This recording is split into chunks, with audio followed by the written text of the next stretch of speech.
Jessica Tarlov calls John Kennedy a psycho on live TV. Then Kennedy makes her regret everything. The Fox News studio buzzed with its usual controlled chaos, producers darting between monitors, makeup artists touching up panelists, and the low hum of anticipation as the countdown to air ticked closer. The set, bathed in sharp white light, gleamed with the polished sheen of a stage built for high-stakes debates. At the center of it all sat Jessica Tarlov, her dark hair pulled back tightly, her notes neatly stacked, her eyes scanning the room with the intensity of someone who'd spent years sharpening her arguments like a blade. Across from her, the other panelists adjusted their earpieces, their faces a mix of focus and fatigue. The topic of the day was energy policy, a dry subject on paper, but in the hands of seasoned commentators, it was a powder keg waiting for a spark. No one could have predicted that spark would come from Tarlov, nor that it would ignite a firestorm that would consume the nation's attention. The show, The Five, was a staple for millions, a daily ritual, where liberal and conservative voices clashed with just enough civility to keep viewers hooked. Tarlov, the resident liberal, was known for her sharp wit and unflappable demeanor, a counterweight to the conservative heavyweights who dominated the table. She'd sparred with the best of them, her arguments rooted in data, and delivered with a cool confidence that made her a fan favorite among some and a lightning rod for others. But today, something was different. The air felt heavier, the stakes higher, though no one could pinpoint why. Maybe it was the news cycle, thick with stories of rising gas prices and pipeline disputes. Maybe it was the audience's growing frustration, palpable even through the screen, with politicians who seemed more interested in sound bites than solutions.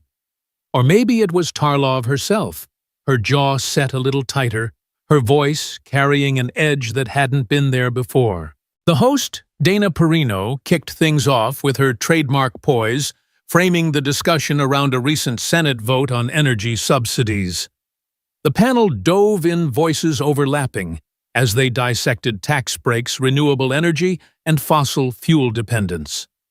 Tarlov leaned forward, her hands clasped, waiting for her moment. She'd prepared extensively, her notes filled with statistics on carbon emissions and job losses in coal country. But as the debate unfolded, the conversation veered into murkier territory. Personal attacks, veiled jabs, and the kind of rhetorical posturing that thrives on live TV. One panelist, a gruff conservative commentator, took a swipe at leftist pipe dreams that would bankrupt the working class. Tarlov's eyes narrowed, but she held her tongue, letting the moment pass. Then another panelist chimed in, praising Thupper John Kennedy from Louisiana for his common-sense approach to energy policy, citing his recent speech on the Senate floor, where he'd called for deregulation to boost oil production. That's when it happened. Tarlov's restraint snapped like a taut wire. She leaned into her microphone, her voice cutting through the crosstalk with a clarity that made the room freeze. John Kennedy isn't offering common sense, she said, her tone sharp enough to slice glass. He's a psycho, a relic who's peddling dangerous ideas that belong in the last century. His obsession with deregulation is reckless, and it's going to ruin lives. He's unfit to lead on this or anything else. The words hung in the air, heavy and irreversible. The studio went silent, a rare moment when even the hum of equipment seemed to pause.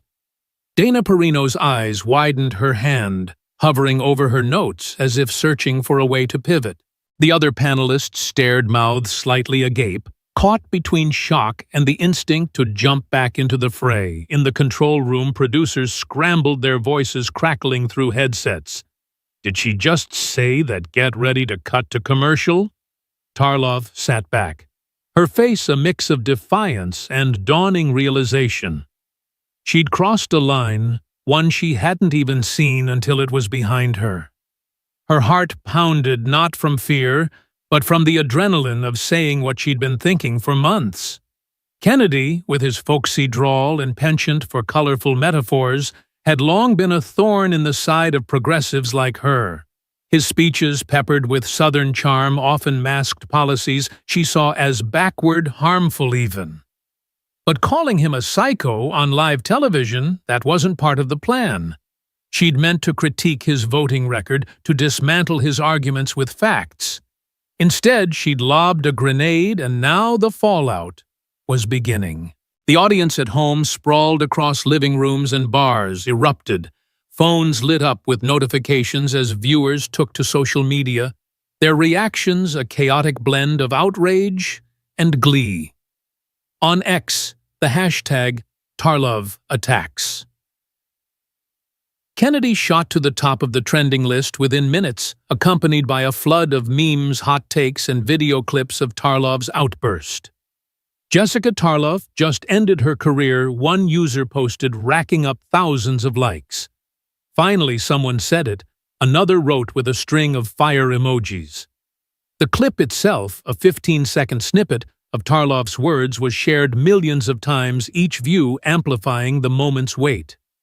Back in the studio, Perino regained control, steering the conversation to a safer topic. But the damage was done. The energy in the room had shifted like a storm cloud settling over the set. Tarlov's fellow panelists glanced at her, some with raised eyebrows, others avoiding her gaze entirely. She kept her eyes on her notes, her fingers tracing the edges of the paper as if anchoring herself against the chaos she'd unleashed. Behind the scenes, the Fox News machine kicked into overdrive. Producers huddled in the control room, debating how to handle the firestorm. "This is going viral," one said, scrolling through X on his phone. "We need to get ahead of it." Another suggested issuing a statement distancing the network from Tarlov's comments, but the senior producer shook her head. "Let it play out. This is ratings gold." They knew the audience would be glued to their screens, waiting for the next act in this unexpected drama. Meanwhile, Tarlov's phone buzzed incessantly in her purse, messages from friends, colleagues, and strangers piling up. She didn't check it, not yet.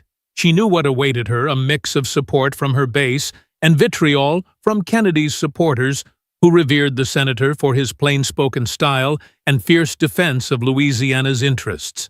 Across the country, in a modest office in Washington, D.C., John Kennedy sat at his desk, a cup of black coffee steaming beside him.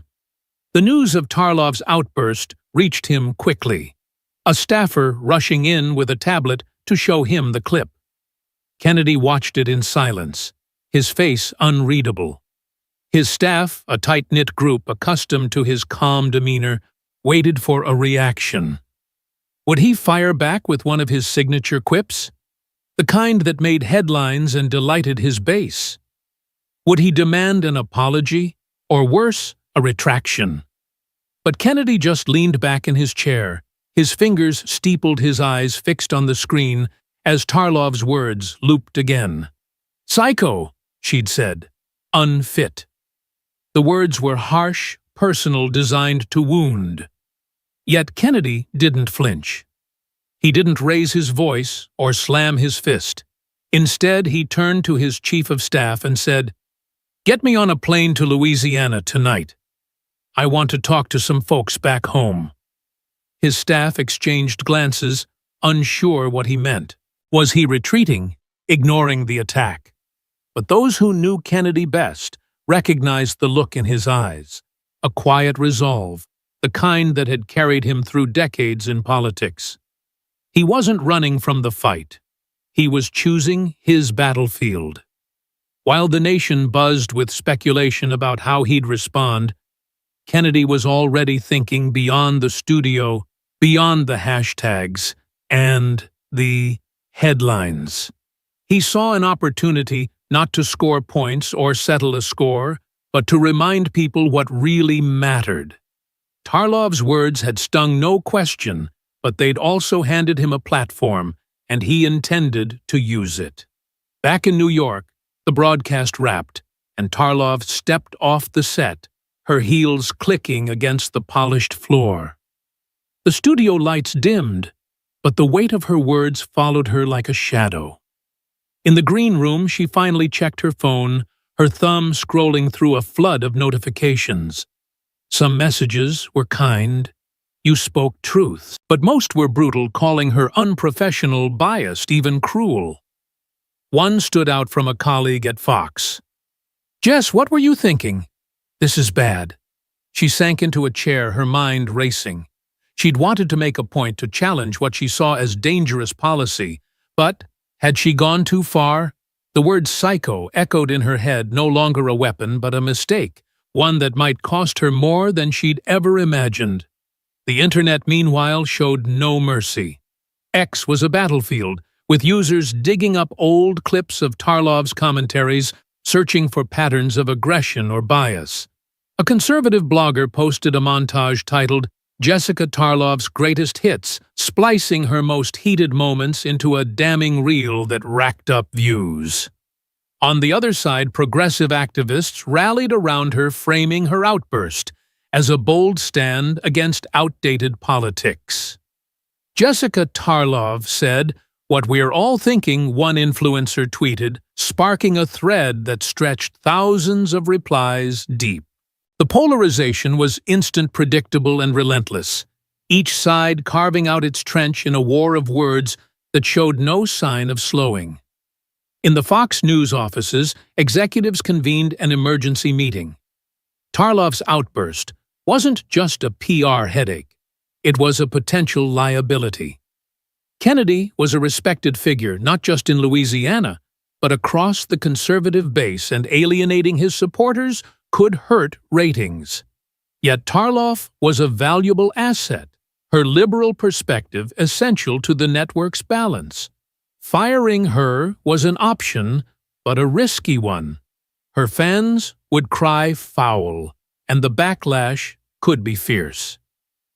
"We need to let this cool off," one executive argued. "Give her a chance to clarify." Another shook his head. Clarify? She called a senator a psycho on live TV. There's no walking that back.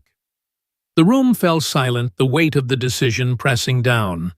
For now, they agreed to monitor the situation, but Tarlov's future hung in the balance.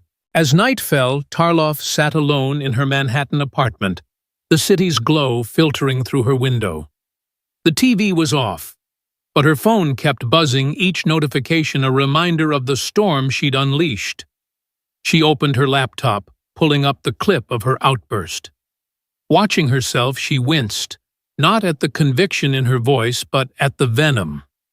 Psycho wasn't a policy critique. It was a personal attack, and she knew it. Doubt crept in, a rare visitor for someone so sure of her footing. Had she let her frustration with the system boil over into something uglier? Had she misjudged Kennedy, a man she'd never met, but whose policies she'd studied for years? The questions gnawed at her, but there was no undoing what she'd said. The world was watching, and so was Kennedy. In Louisiana, Kennedy's plane touched down under a starlit sky. He stepped onto the tarmac, his suit slightly rumpled, his expression calm but focused. A small crowd of local supporters greeted him, their signs reading, "We stand with Kennedy." He shook hands, cracked a few jokes, but his mind was elsewhere. He'd already called ahead to a community center in Baton Rouge, a place struggling to keep its doors open after budget cuts. Tomorrow he'd visit not with cameras or a press entourage, but with a plan to listen and help. Tarlov's words had lit a fire, but Kennedy wasn't interested in fanning the flames. He wanted to build something to show that leadership wasn't about winning arguments on TV, it was about showing up for the people who needed you most. The nation, unaware of Kennedy's plans, buzzed with speculation. Pundits on rival networks dissected Tarlov's outburst, some calling it a career ender, others a rallying cry. Talk radio hosts took calls from listeners, their voices a mix of anger and excitement. "She's done one," caller said. "Kennedy's gonna sue her for defamation." Another laughed. He'll probably just quote Mark Twain and move on. No one knew what Kennedy would do, but everyone agreed on one thing. This was no ordinary news cycle. Tarlov's words had struck a nerve, and the country was holding its breath, waiting for the next move. In her apartment, Tarlov poured a glass of wine, her hands still shaky. She thought about her mother, a schoolteacher who'd taught her to argue with facts, not insults. She thought about her career, the years spent building credibility in a cutthroat industry. And she thought about Kennedy, a man she'd reduced to a single word on national television. For the first time, she wondered what he was doing right now, how he was processing the attack. Was he angry, plotting revenge, or was he, as some of his supporters claimed, simply above it all? She didn't know, but she felt a growing unease, a sense that this story was far from over. Outside, the city hummed, oblivious to the drama unfolding in its midst. But across the country, in homes and diners and offices, people were talking.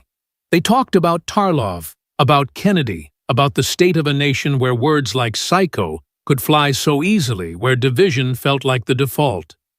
Some saw Tarlov as a hero, others a villain. Some saw Kennedy as a victim, others a statesman biding his time. But no one could look away. The spark had been struck, and the storm was just beginning. The morning sun cast long shadows across the cracked asphalt of a Baton Rouge community center, its faded sign reading Hope Haven in peeling letters. The building, a squat brick structure surrounded by overgrown weeds, had seen better days. Once a hub for after-school programs and job training, it now struggled to keep its lights on its budget, slashed by years of municipal neglect. Inside, a small group of volunteers sorted donated books and mopped scuffed floors, their chatter mingling with the hum of an old air conditioner. Outside, a black SUV pulled up unremarkable, except for the man who stepped out, Thung Ngisi John Kennedy, his tie loosened his face, etched with a quiet determination. No cameras followed him, no press vans lined the street. This wasn't a photo op. It was something else entirely. A response to a firestorm that had begun with a single word, psycho. Back in New York, Jessica Tarlov woke to a city that felt colder, though the summer heat pressed against her apartment windows. Her phone, still on silent, glowed with notifications, hundreds of messages, most unread, a mix of venom and faint praise. The clip of her calling Kennedy a psycho on Fox News had metastasized overnight, shared across platforms, dissected on morning shows, and weaponized by both sides of the political divide. She'd barely slept, her mind replaying the moment she'd crossed that invisible line. The word had felt righteous in the heat of the debate. A jab at Kennedy's policies she'd long found infuriating.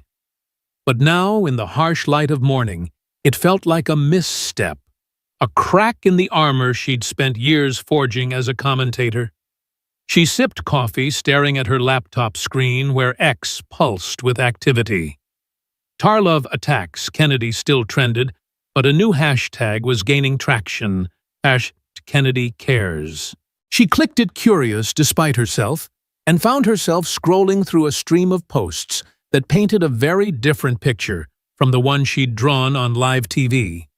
In Baton Rouge, Kennedy knelt on the community center's gym floor, tossing a basketball to a lanky teenager named Marcus, whose shy grin betrayed his excitement. The senator had arrived unannounced, his staff trailing with boxes of school supplies and a check from a local business he'd persuaded to donate.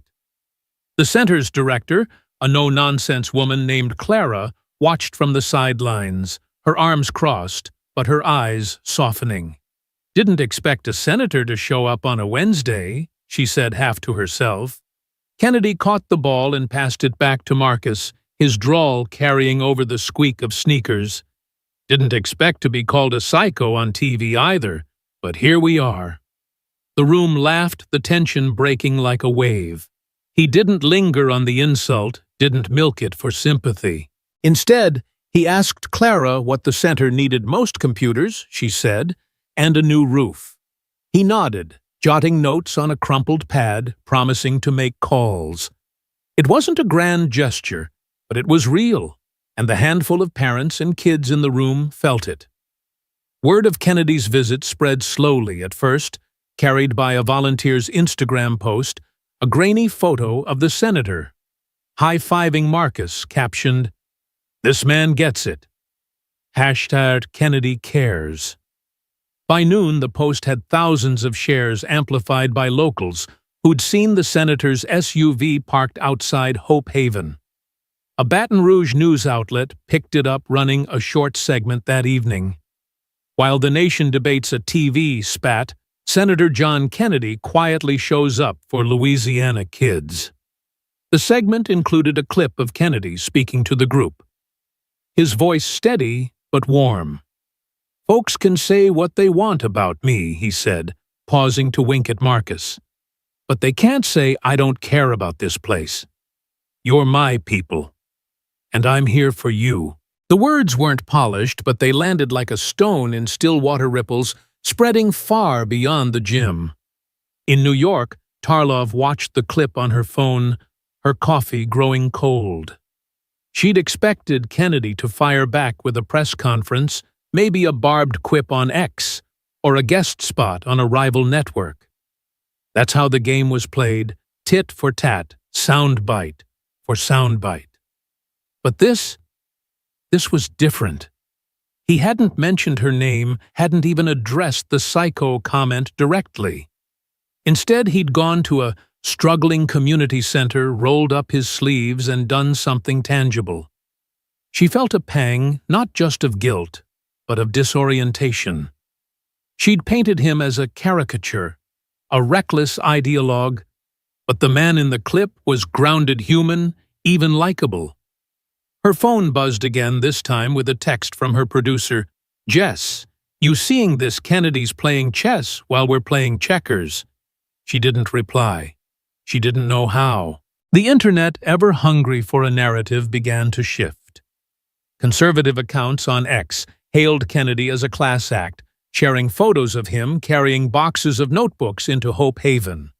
"This is how you respond to hate," one user wrote. The post liked tens of thousands of times. But it wasn't just conservatives. Moderates, independents, even some liberals chimed in, impressed by Kennedy's restraint. "Didn't think I'd say this, but Kennedy's got my respect," a self-described progressive tweeted, sparking a thread of surprised agreement. The #KennedyCares hashtag climbed higher, overtaking Tarlov attacks Kennedy by mid-afternoon. Tarlov scrolled through the posts, her stomach tightening. She wasn't just losing the narrative, she was becoming the villain in it. At Fox News headquarters, the mood was tense. The executive suite buzzed with debate over how to handle Tarlov's fallout. Her outburst had spiked ratings, but it had also drawn fire from Kennedy's supporters, who flooded the network's social media with demands for an apology. "She can't stay on air after that," one executive argued, citing the risk of alienating viewers. Another pushed back, "Fire her, and we lose the liberal audience. Plus, she's good TV. They agreed to keep her on for now, but with a warning: clean up the mess or face consequences." Tarlov, unaware of the closed-door talks, sat in a coffee shop near her apartment, trying to focus on her next appearance. Her notebook lay open, but her pen hadn't moved in minutes. She kept thinking about Kennedy, about the kids in that gym, about the way he'd turned her attack into something constructive. It wasn't fair, she thought, but it was effective. That evening, Tarlov's phone lit up with an email that stopped her cold. It was from a high school student in Louisiana, a girl named Aisha, who'd been at Hope Haven during Kennedy's visit. The email was polite, but direct. "Ms. Tarlov, I saw what you said about Senator Kennedy on TV. I don't know much about politics, but I know he showed up for us today. He listened to my mom talk about how hard it is to pay for my school supplies. He didn't have to do that. Maybe you don't like him, but calling him a psycho hurt people here who trust him. I hope you'll think about that." Attached was a photo of Aisha and her mother smiling with Kennedy in the background, a basketball tucked under his arm. Tarlov stared at the image, her throat tightening. She'd expected hate mail, maybe threats. But this was worse. It was earnest human, a reminder that her words had reached beyond the studio, beyond the screen, into lives she'd never considered. She set the phone down and walked to her window, the city's skyline glittering against the dusk. Aisha's email had cracked something open, a sliver of doubt that grew with each passing hour. Tarlov had built her career on conviction, on the belief that her arguments were not just right, but necessary. She'd seen Kennedy's policies, his push for deregulation, his skepticism of renewable energy as threats to progress, to the planet, to the future. But had she misjudged the man behind them? The clip of him at Hope Haven played again in her mind, his easy smile, his lack of rancor. He hadn't used her attack to rally his base or demonize her. He'd done something better, he'd shown up. And in doing so, he'd made her words look small, petty, out of touch. Meanwhile, in Louisiana, Kennedy's visit to Hope Haven was just the beginning. Over the next day, he crisscrossed Baton Rouge, stopping at a food bank, a veterans' shelter, and a small business hit hard by recent storms. At each stop, he listened more than he spoke, asking questions, taking notes, promising to follow up. Locals shared stories of his visits on X, their posts unpolished but heartfelt. "Senator Kennedy just bought coffee for everyone at my diner. Said he wanted to hear our stories. #Kennedy cares."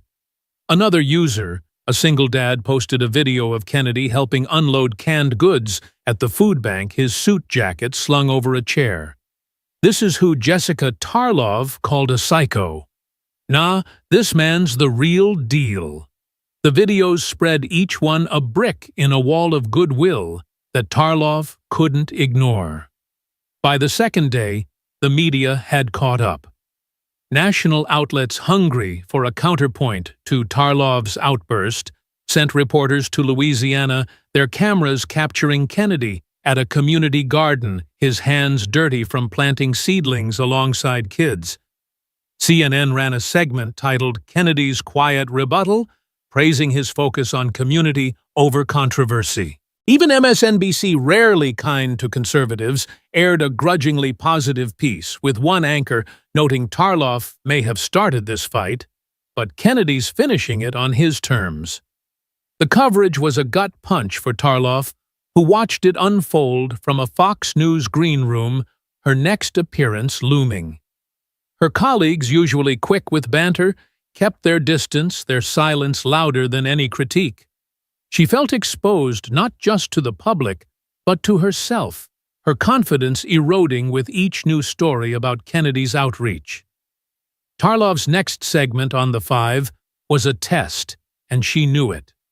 The producers had instructed her to address the controversy without doubling down a tightrope she wasn't sure she could walk. As the cameras rolled, she felt the weight of millions of eyes, some hoping for redemption, others for a train wreck. Dana Perino, ever the professional, tossed her a soft opening. "Jessica, you've been in the headlines. Want to share your thoughts?" Tarlov took a breath, her voice steadier than she felt. "I stand by my concerns about certain policies," she said, choosing her words carefully. "But I regret the way I expressed them.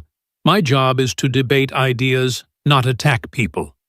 It wasn't an apology, not yet, but it was a step, and the panel moved on quickly, sensing her discomfort. Viewers noticed, though, and X lit up with reactions, some calling her words hollow, others seeing a crack in her armor.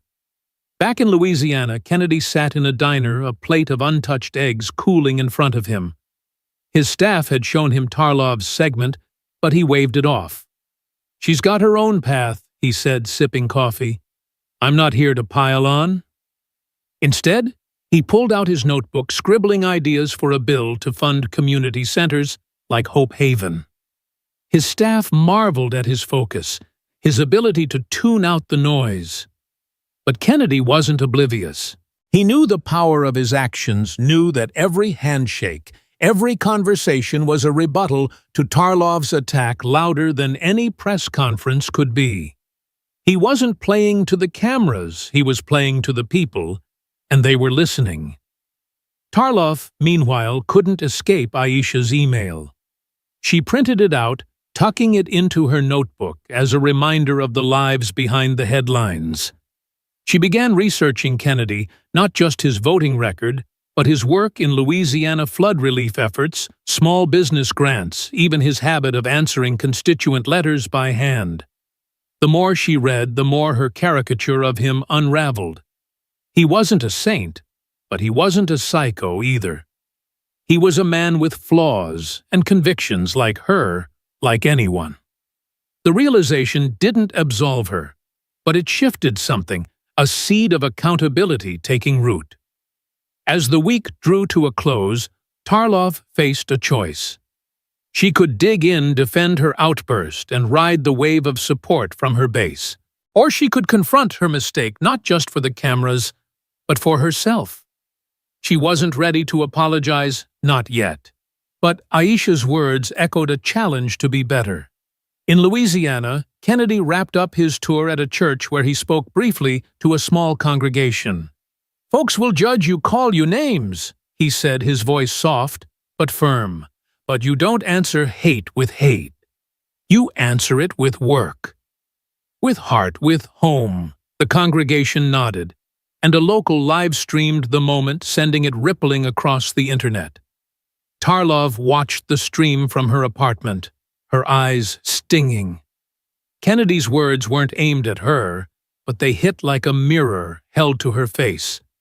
She closed her laptop, the room falling silent.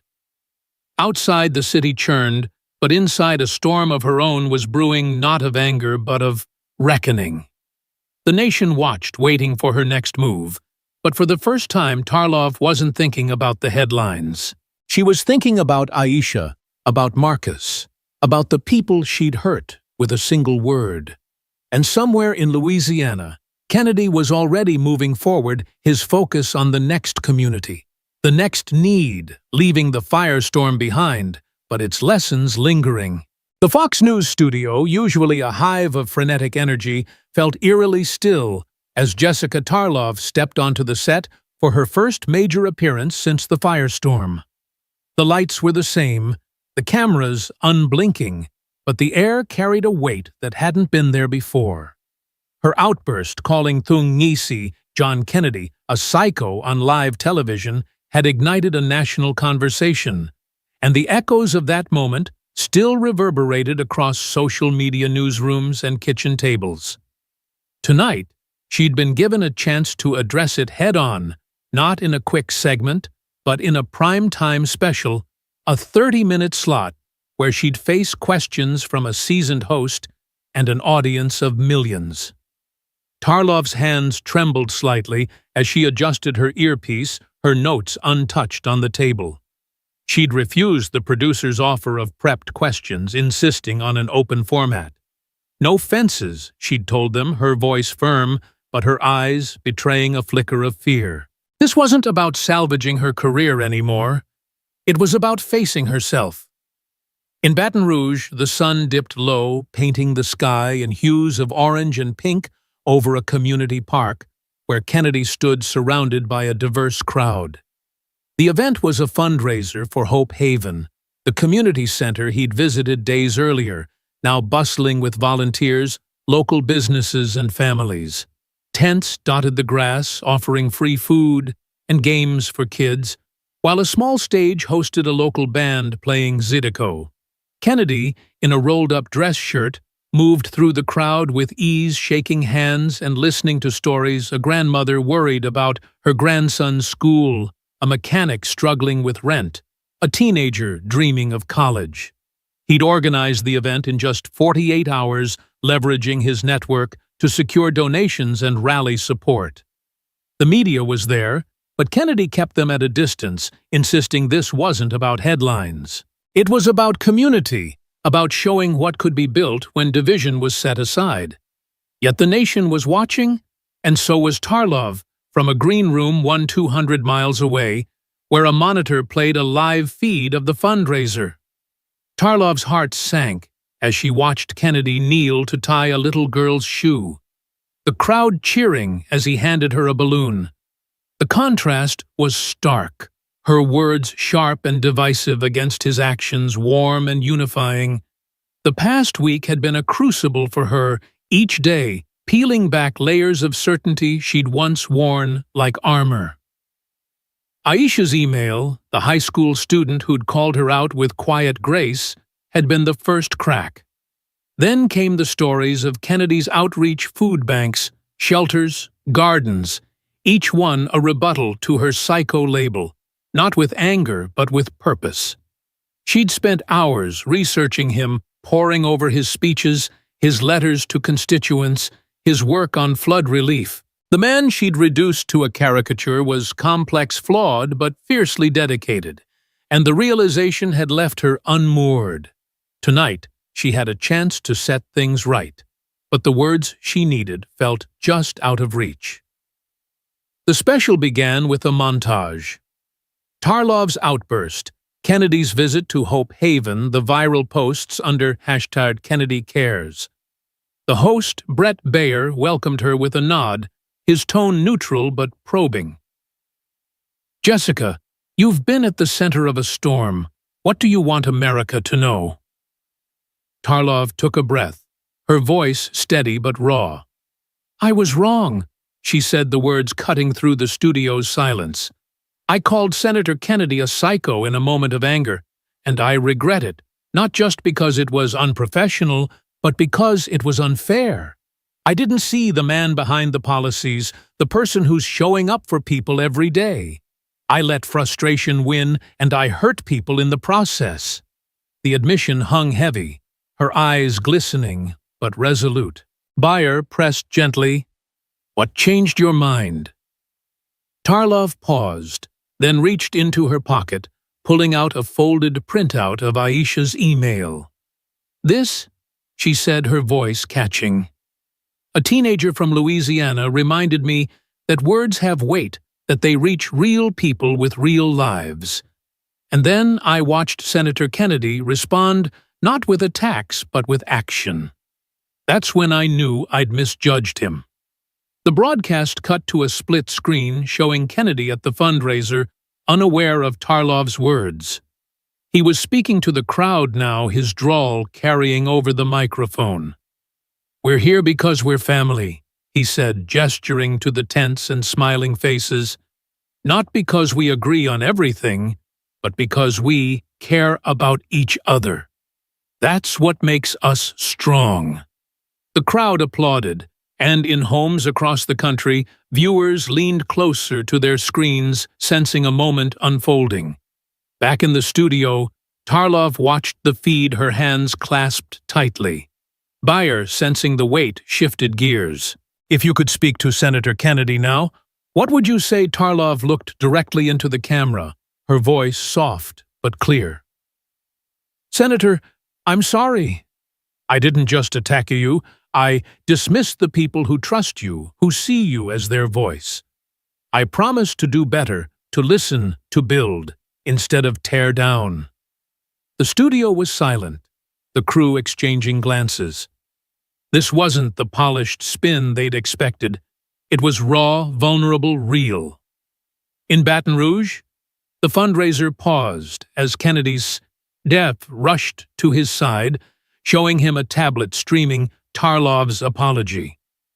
The crowd, sensing something big, grew quiet, their eyes on the senator. Kennedy watched the clip, his expression unreadable, then handed the tablet back. "She's got courage," he said softly, almost to himself. Then, to his staff's surprise, he asked for a phone and dialed a number. Minutes later, Fox News producers scrambled as their switchboard lit up with an incoming call John Kennedy live from Louisiana, asking to speak on air. Bayer, unflappable, patched him through and the nation held its breath. Jessica Kennedy began his voice calm but firm. I heard you just now. I accept your apology, not because I need it, but because this country needs to see what it looks like to move forward. Tarlov's hand covered her mouth, tears welling. Kennedy continued, We don't have to agree, but we can respect each other. That's what I'm trying to do down here, and I believe you can too. The call ended, and the studio erupted in murmurs. Bayer visibly moved. That, he said, is something you don't see every day. The moment went viral, instantly clips of Tarlov's apology and Kennedy's response flooding X, YouTube, and TikTok. Grace over hate trended alongside #Kennedy Cares, with users from all sides sharing reactions. This is what leadership looks like, one wrote. Tarlov owned her mistake, and Kennedy didn't gloat. Respect. Another posted, I'm a liberal, but Kennedy just showed me what class is. The conversation shifted no longer about who was right or wrong, but about what it meant to rise above. In Baton Rouge, the fundraiser took on new energy, the crowd buzzing with pride in their senator. A single mother named Lena, who'd spoken with Kennedy earlier, took the stage, her voice trembling. I was mad when I heard what that lady said about our senator, she said. But tonight, I saw her apologize, and I saw him forgive. That's what I want my kids to learn, not to hate, but to heal. The crowd cheered, and a local news camera caught the moment, sending it rippling across the internet. Tarlov left the studio that night, her steps lighter, despite the emotional weight. She'd expected to feel exposed, even humiliated, but instead she felt unburdened. The apology hadn't erased her mistake, but it had opened a door, one she hadn't known she needed. Her phone buzzed with a new email, this time from Aisha's mother, thanking her for her honesty. You showed my daughter. It's okay to be wrong, as long as you make it right. It read. Tarlov smiled, tears stinging again. She replied with a simple, thank you for raising such a wise young woman. The exchange, small but profound, grounded her in a way her career never had. She began to see her role differently, not as a combatant in a TV arena, but as a voice with the power to shape, to hurt, or to heal. The next day, Kennedy sent a surprise invitation to join him at a charity event in Washington, D.C. to support community centers like Hope Haven. Tarlov hesitated, unsure if she could face him in person, but Aisha's email echoed in her mind. She accepted boarding a flight with a mix of nerves and resolve. The event, held in a modest convention center, was a far cry from the polished Fox News set. Volunteers served hot meals, kids played in a bounce house, and donors mingled with community leaders. Kennedy greeted Tarlov warmly, his handshake firm, his smile genuine. Glad you're here, he said, no trace of resentment. They worked side by side, serving food and chatting with attendees. One moment stood out. A retired teacher approached them, her eyes misty. You two remind me that we're not as broken as we think, she said. Thank you for showing us how to talk again. Tarlov and Kennedy exchanged a glance, a silent acknowledgement of the bridge they'd begun to build. As the event wound down, Tarlov took the microphone unscripted. Her voice steady now. I called this man a psycho, she said, gesturing to Kennedy, and I was wrong. But he didn't just forgive me. He invited me here to see what he's fighting for. This isn't about politics. It's about people, about choosing grace over rage. The crowd applauded, and Kennedy joined her, adding, Jessica's right. We're here to lift each other up, not tear each other down. That's the America I believe in. The words resonated not as a soundbite, but as a call to action, a reminder that division wasn't inevitable. The event's impact spread far beyond the room. News outlets covered it with a rare sense of hope. Headlines reading, "Tarlov and Kennedy unite for charity," and "a lesson in forgiveness." Social media buzzed with stories from attendees, one viral post showing Tarlov and Kennedy laughing with a group of kids captioned, "This is what healing looks like." Schools began using the story in civics classes, teachers asking students, "What does it mean to apologize? To forgive?" In a small Louisiana classroom, Aisha raised her hand. "It means you care enough to try again," she said, her words echoing her email to Tarlov. The teacher smiled, sensing a generation learning what hers had often forgotten. The lesson of this story is clear. Words have power to wound, to divide, but also to heal. Tarlov's mistake was human, her apology courageous, and Kennedy's forgiveness transformative. Their journey shows that real strength lies not in winning arguments, but in building bridges, in choosing empathy over enmity. For listeners, the challenge is to reflect on their own words, their own biases, and ask, how can I contribute to a world that values respect over rage? This isn't just a story about two people. It's a call to each of us to speak with intention, to listen with openness, and to act with the kind of grace that can mend a fractured nation. In classrooms, workplaces, and homes, let this be a reminder we fall, we rise, and we grow together, one honest step at a time.